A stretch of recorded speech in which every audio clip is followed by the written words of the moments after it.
अस्सलाम वालेकुम dear students, क्या हाल है आप सबका। उम्मीद करती हूँ कि आप सब लोग बिल्कुल खैरियत से होंगे और अब तक मैं आपको जितने लेक्चर सेंड कर चुकी हूँ आप लोगों ने उन्हें सुना होगा। वक्तन फ़वक्तन आपके क्वेश्चंस मुझे रिसीव होते रहते हैं। इसके अलावा भी अगर आपका कोई क्वेश्चन हो तो बिला झिझक आप मुझसे पूछा करें। आज हम लोग मुस्लिम मुफक्करीन की तालीमी खिदमात का तीसरा टॉपिक स्टार्ट करेंगे जो कि इब्ने सीना के निज़ामी तालीम से रिलेटेड है। तो चलें आप लोग बुक का पेज नंबर 11 ओपन करें। टॉपिक है इब्ने सीना। सबसे पहले इनकी तारीख पैदाइश है 980 ईस्वी में पैदा हुए और 1038 ईस्वी में वफात पाई। आपका अगर तारुफ देखा जाए तो आपका नाम अबू अली हुसैन बिन अब्दुल्ला बिन हसन बिन अली बिन सीना है। नाम थोड़ा सा लंबा है लेकिन आप लोगों ने याद रखना है। आपका नाम अबू अली हुसैन बिन अब्दुल्ला बिन हसन बिन अली बिन सीना है। आप शेख बू अली सीना के नाम से मशहूर हैं।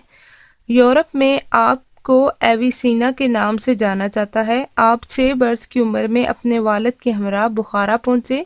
इन दिनों बुखारा उलूम फ़नून का मरकज़ था और 10 साल की उम्र में कुरान मजीद हिफ्ज़ किया। आगे हम देखते हैं कि इब्ने सीना को कौन कौन से उलूम में महारत हासिल थी। इब्ने सीना ने मुताले से तसव्वुफ़, तिब्बियात, फल्कियात, रियाजी, मौसीकी और माबादुल तिब्बियात में इस दर्जा कमाल हासिल किया कि बड़े बड़े उसातिज़ा आपकी इल्मियत की मिसाल देने लगे। तिब्बियात वो मजमून होते हैं जिनको हम ज़ाहिरी तौर पे देख सकते हैं, वो तमाम चीज़ें जिनको तबिया भी कहा जाता है, जिनका तल्लुक इस मादी दुनिया से होता है, जिनको हम महसूस कर सकते हैं। और माबादुल तिब्बियात ऐसी चीज़ें जिनको हम सिर्फ महसूस कर सकते हैं, देख नहीं सकते। 21 वर्ष की उम्र में आपने मुख्तलिफ उलूम में कमाल हासिल किया और तसनीफ़ व तालीफ़ यानी लिखने पढ़ने का काम शुरू कर दिया। आगे हम देखेंगे कि इब्ने सीना की तसानीफ़ कौन कौन सी हैं। आपकी तसानीफ़ की तादाद 100 से ज़्यादा है। आपकी किताब अल-शिफा 18 जिल्दों पर मुश्तमिल है। इसे जामिउल उलूम यानी इंसाइक्लोपीडिया की हैसियत हासिल है। डिक्शनरी इंसाइक्लोपीडिया का तो आपको पता होगा, डिक्शनरी वो चीज़ होती है जिसमें किसी एक लफ्ज़ का मानी बताया जाता है, यानी एक लफ्ज़ होता है फिर आगे उसका मानी लफ्ज़ और उसके मानी बताए जाते हैं। इंसाइक्लोपीडिया में ना सिर्फ मानी बल्कि उस चीज़ को थोड़ा सा डिफ़ाइन भी किया जाता है कि ये टर्म कहाँ से शुरू हुई है और उसका और अभी इसको कैसे इस्तेमाल किया जाता है। इसमें मुख्तलिफ उलूम फ़ल्कियात, तिब्बियात, माबादुल तिब्बियात, कीमिया, रियाजी, मौसीकी और हयातियात यानी बायोलॉजी जैसे मज़ामीन पर बहस की गई है। इनकी बहुत सी तसानीफ़ के तर्जमे यूरोप की कई ज़ुबानों में छप चुके हैं। और आगे एक लाइन आप ऐड करें कि आपने तिब पर 16 से ज़ायद किताबें लिखी। आप अबू रेहान अल बैरूनी के हमरा सुल्तान महमूद गजनवी के दरबार में भी पहुँचे। बाद में आप दरसो तदरीस और तसनीफ़ व तालीफ़ में मसरूफ़ रहे। वफ़ात से पहले सारा माल व दौलत अल्लाह की राह में सदका कर दिया, ग़ुलाम आज़ाद कर दिए और तलावत कुरान पाक को मामूल बना लिया। ये था जी पहला पैराग्राफ जिसमें हमने इब्ने सीना का तारुफ भी देखा और ये भी जाना कि उन्हें किन किन उलूम में महारत हासिल थी और फिर हमने मुख्तसर सा उनकी तसानीफ़ के मतलब पढ़ा कि उन्होंने किन किन मौज़ूआत पे किताबें लिखी और उनकी जो मशहूर किताब है वो कौन सी है, अल-शिफा, जो कि 18 जिल्दों पर मुश्तमिल है।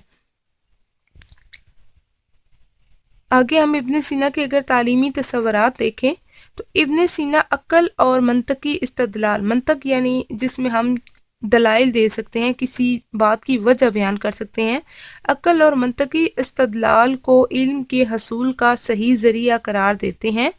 उनके ख़याल में अक्ल ही हवासे खमसा के ज़रिए हासिल करदा मालूमात को इल्म की मुनज़्ज़म सूरत में पेश करती है, यानी हवासे खमसा से हम जो इल्म हासिल करते हैं अपनी अक्ल से हम उनको मुनज़्ज़म सूरत में बना के पेश करते हैं, मुनज़्ज़म सूरत में तरतीब देते हैं। अक्ली और मंतकी इस्तदलाल सही मयार है और इल्म की बुनियाद है। उनका तसव्वुर ये था कि इल्म का सरचश्मा अक्ल मौसर है, यानी मुफीद अक्ल है, और अक्ल मौसर के साथ हमआहंगी के नतीजे में इल्म हासिल होता है। अक्ल मौसर इंसान के तबी मिलान और फितरी सलाहियत के साथ मिलकर छठी हिस्स की सूरत इख्तियार करती है और इल्म को काबिल फ़हम शक्ल में पेश करती है। यानी इंसान जब अपनी अक्ल, अपने रुझान और फितरत के मुताबिक कोई काम करता है फिर उसे जो इल्म हासिल होता है वो बिल्कुल मुनज़्ज़म सूरत में होता है।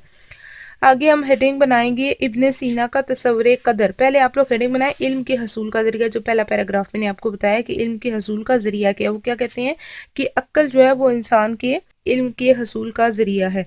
आगे हम देखते हैं इब्ने सीना का तस्वुर कदर क्या है। ان کا تصور قدر یعنی جو قدریات ہیں، جو زندگی گزرنے کی قدریات ہیں، وہ اللہ تعالیٰ کی حکمیت اور انسان کی ابوبیت کے محور کے گرد گھومتا ہے، یعنی اللہ تعالیٰ حاکم ہے اور انسان اس کا بندہ ہے۔ نظام تعلیم میں اسی قدر کو نصب العین کی حیثیت حاصل ہو گئی ہے۔ عبادات اسلامی کی پابندی، فکر و عمل میں خلوص اور رضائے الہی کو مقاصد تعلیم میں بنیادی اہمیت حاصل رہے گی۔ اس کے بعد ہم آگے دیکھتے ہیں کہ ابن سینا نے مقاصد تعلیم کیا بیان کیے ہیں۔ اچھا، ابھی سیکنڈ ایئر میں تو آپ لوگ بہت مختصر اس کو پڑھ رہے ہیں نا، لیکن آپ لوگ جب بی اے میں جائیں گے تو بی اے میں ہر مفکر کا الگ الگ ٹاپک ہے جو بالکل تفصیل سے بیان کیے گئے، لیکن یہاں پہ آپ کو بنیادی چیزیں بتائی جا رہی ہیں۔ مقاصد تعلیم، ابن سینا کے بنیادی فلسفیانہ تصورات سے مندرجہ ذیل مقاصد اخذ کیے جا سکتے ہیں۔ سب سے پہلے ہیڈنگ بنائے رضائے الہی کا حصول۔ ابن سینا کے نزدیک تعلیم کا سب سے اہم اور بنیادی مقصد رضائے الہی کا حصول ہے۔ وہ تمام بنی نوع انسان کو وصیت کرتے ہیں کہ سب سے پہلے اور سب سے آخر میں خداوند تعالیٰ کو یاد رکھا جائے۔ دوسرے پہ آپ ہیڈنگ بنا لیں ذہنی صلاحیتوں کو اجاگر کرنا، یعنی علم کا مقصد کیا ہے کہ انسان کی یا بچوں کی ذہنی صلاحیت کو اجاگر کیا جائے۔ ذہنی صلاحیتوں کو اجاگر کرنا ان کے نزدیک ایک اہم مقصد تعلیم ہے، کیونکہ ان کے نزدیک علم حاصل کرنے کا سب سے مؤثر ذریعہ عقل ہے۔ وہ کہتے ہیں کہ اگر انسان عقل کے ذریعے علم حاصل کرے تو وہ کبھی غلطی نہیں کر سکتا۔ تیسرا پوائنٹ اگر ہم دیکھیں تو ابن سینا کے خیال میں علم و عمل میں مطابقت بہت ضروری ہے، یعنی آپ کا جو قول ہو، جو آپ بات کہہ رہے ہیں، جو آپ کے پاس علم ہے، اور آپ کا جو عمل ہے وہ بالکل ایک جیسے ہونے چاہیے، یعنی انسان جو علم حاصل کرے اس پہ پھر عمل بھی کرے۔ ان کے نزدیک بہترین عمل وہ ہے جس کی بنیاد خلوص نیت اور علم پر رکھی جائے۔ وہ چاہتے ہیں کہ علم اور عمل میں ہم آہنگی پیدا کی جائے۔ ان کا خیال ہے کہ جو علم حاصل کیا جائے اس پر عمل بھی کیا جائے۔ ان کی نظر میں علم کے بغیر عمل بیکار ہے، لہٰذا علم اور عمل میں ہم آہنگی کو ضروری قرار دیا گیا ہے۔ بس یہ تھی جی مقاصد تعلیم، جو ابن سینا کے یہاں پہ صرف 3 مقاصد تعلیم بیان کیے گئے ہیں۔ آپ نے ان کو دھیان سے دیکھنا ہے، اگر کوئی بھی کویسچن ہے تو آپ مجھ سے لازمی پوچھا کریں۔